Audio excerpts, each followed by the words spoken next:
Clervie.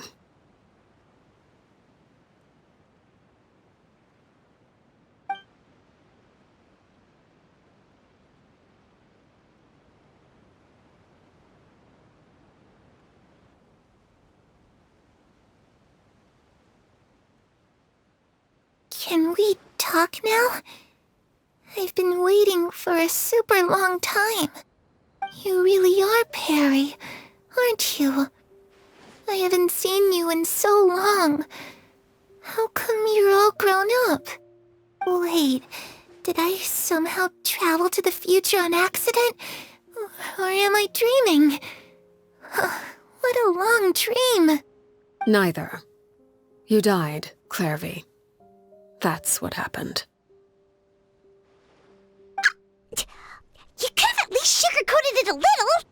Look, she's so speechless. Oh. Okay then. Huh? That's it? You accepted it just like that? Yep. If that's what Perry says happened, then I believe her. Perry wouldn't lie to me. Plus, I don't really need to know why I'm like this. I'm more curious about what happens in the future. If you're a harbinger now, Perry, that means Mother is gone, isn't she? Can you tell me about it? I want to know what happened to her. And to me. You never stopped trying to defy fate. At first, no one believed you. You could only vent your frustrations to the moon. In fact, you often sought comfort in the night sky. You wanted to see the aurora, so one night we promised each other we would go to Snezhnaya to see it together. Later on, you tried to run away, but you were brought back each time. Mother spared your life, but it wasn't out of kindness. Instead, she decided to make an example of you by slowly torturing you over time. That way, the other children would know what happens to traitors. Still, you never gave up. Mother hoped that through ruthless duel after ruthless duel, she would be able to crown an ultimate victor among the children she raised. But you called on everyone to unite, to fight to a draw in order to reduce casualties. Your efforts may have only delayed the inevitable, but still. You gave them hope. You tried everything you could think of, but every attempt ended in failure. Still, you never turned your sword on Crucibina, and you never turned it on me. On that gloomy day, you told me, "For the last 16 years of my life, I've done everything I can to fight for freedom. But now, I realize that the only freedom I truly possess is the freedom to choose to die." I never imagined I would say something like that. I must have been feeling really worn down.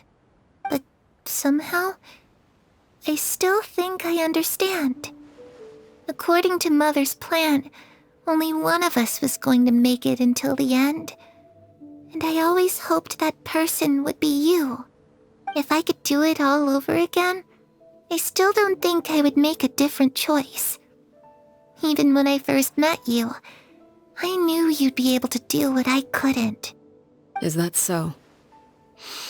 Even now, I'm not sure I truly understand what kind of freedom you were trying to pursue. But as the head of the House of the Hearth and as the children's father, I've tried to give them the most basic of freedoms.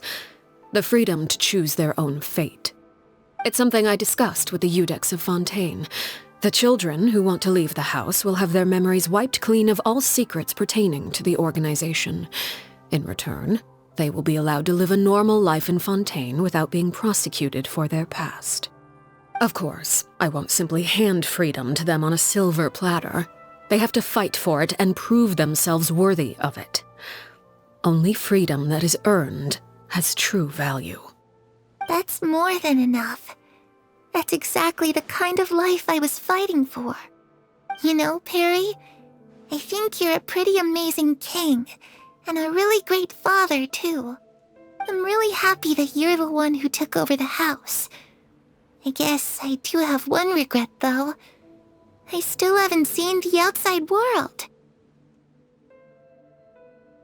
Well, it just so happens that our dear guests over here have been to many nations and traveled to countless places. Perhaps they would be willing to tell you what the outside world is like. Really? Of course! We've traveled all over the place. We've got so many stories, we could probably talk your ears off for 3 days straight!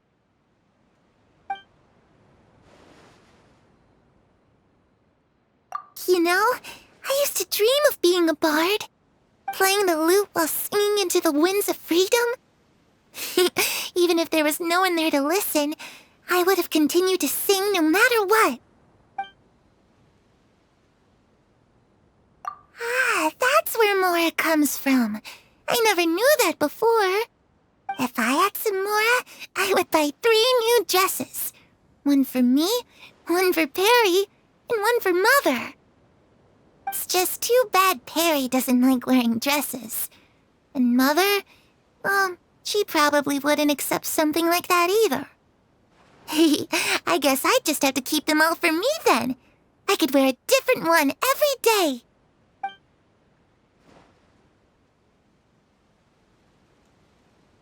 Those yokai you mentioned, what do they look like? I once saw a drawing of this one guy with horns on his head and a super scary face. Are there any yokai like that? Oh, sounds like you're talking about an Oni. Yep, we've met one, and let Paimon tell you, they're not nearly as scary as they look. I was always too afraid to skip Mother's fighting lessons. But at the academia, I bet you could do all sorts of secret things in class. Things that have nothing to do with studying. I'm just kidding. Being able to study whatever you want without having to fear for your life actually sounds pretty great.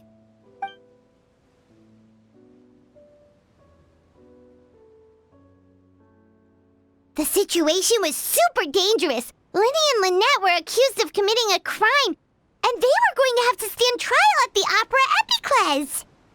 Oh no, that must have been hard for all of you. What happened next? Don't worry, we were able to turn the situation around super quickly, all thanks to Detective Paimon, of course. How'd you do that? Come on, tell me. Okay, so it was like this. After the failed magic show, we rushed to the scene and...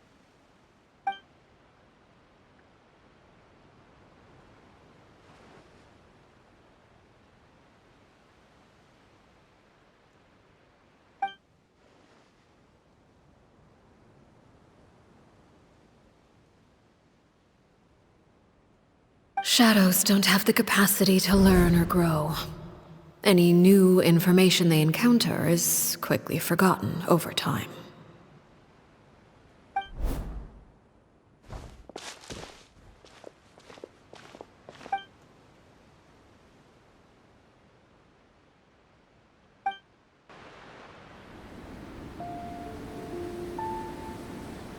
Clervie, you've worked tirelessly from the shadows to overthrow the House of the Hearth. Now, by my authority as the Knave, I shall announce how this matter ends. You are hereby expelled from the House of the Hearth. You are no longer tied to this place, nor are you bound by its rules. You're saying that I can finally leave? I get to experience the outside world as well? Oh, I almost forgot. There's no getting older for me. Still, seeing who you grew up to be makes me really happy, Peruere. Take care of yourself. Goodbye. May we meet again someday.